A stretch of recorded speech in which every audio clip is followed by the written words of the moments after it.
Hello and welcome to another episode from the water's edge. Today we find ourselves down in St Benet's Abbey on the River Bure. It's a nice famous little stretch that's well known for some good fishing. It's the last day of the river fishing season today, so we couldn't resist booking a day off work and getting down here to try and see if we can catch some fish. We've heard a few rumours that there is some fish about with people catching well on the feeder, so that's what we're going to be attacking it with today. I'll quickly pop back up the bank and mix my groundbait mix up, and then we'll get started to get the fish in.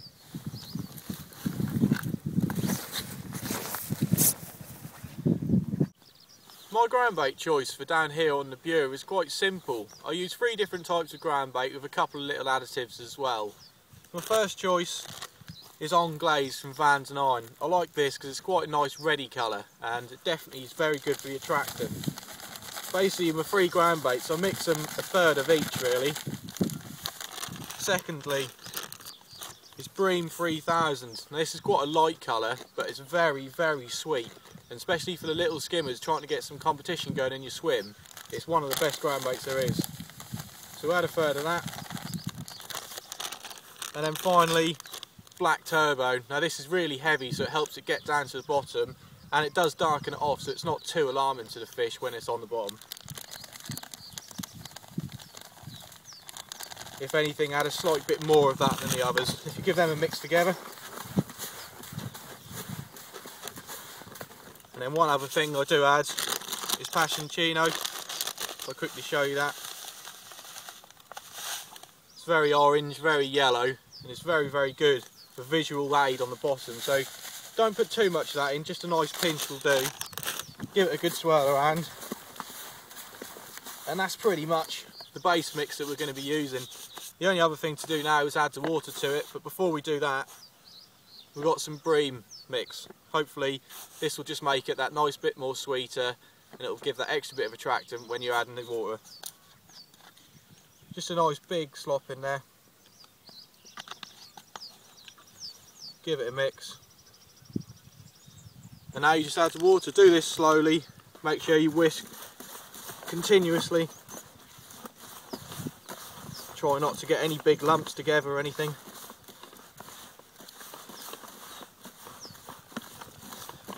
Soon comes together. That Black Turbo, really sticky. Smell already, you can smell it's going to be lovely when it's out there, really sweet. That should be about right. All we need to now is put that through a riddle and we should be ready to start fishing.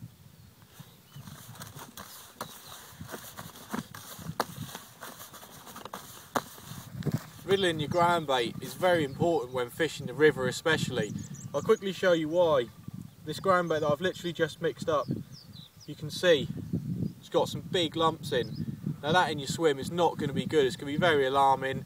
Fish will fill on up really quickly and you won't keep them in your swim for as long. So if we shove them through this riddle, it should be much finer, much fluffier and be much better when we're fishing. So don't do it all at once because it will get too hard. Most of it will just shake through nicely. And then they're them lumps I'm talking about. That's what you don't want in your swim. Just brush them through your hands. And that's fine. Repeat that process.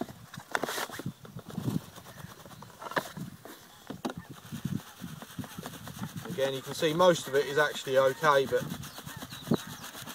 these few lumps sometimes is the difference between catching a lot and a few. Last one.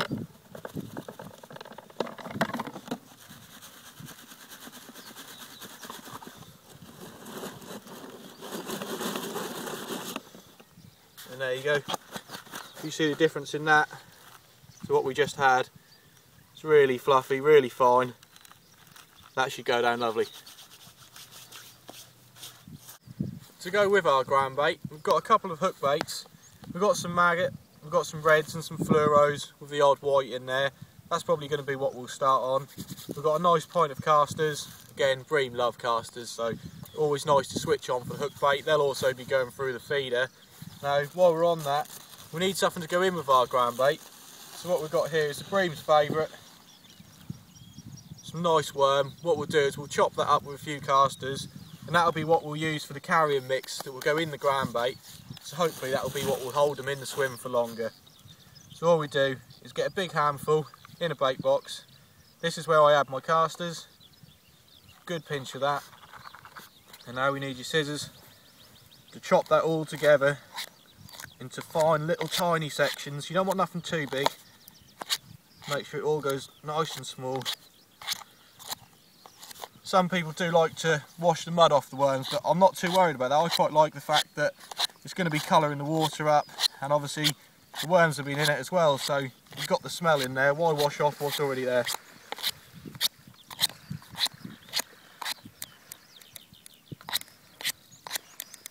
That should be about right to put in the middle of the feeder in between the groundbait.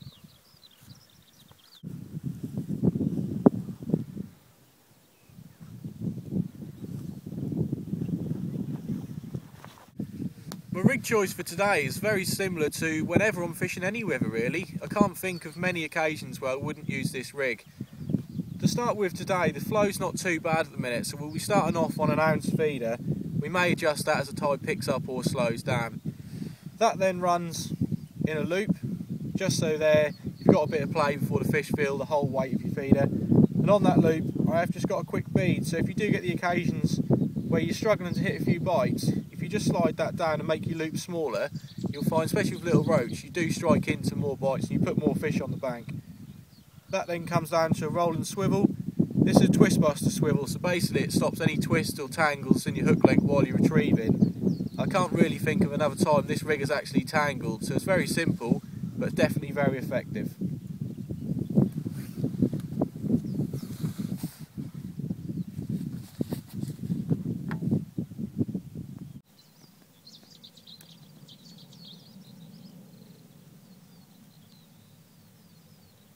Right, we're ready for the first cast.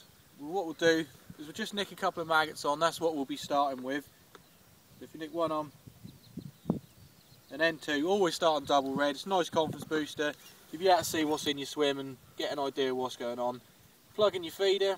If you just plug one end with your groundbait mix, get a good pinch of that chopped worm and caster, and then just plug the other end as well. You've got a nice little sandwich there ready to go. So we'll go for the first chuck and see what happens.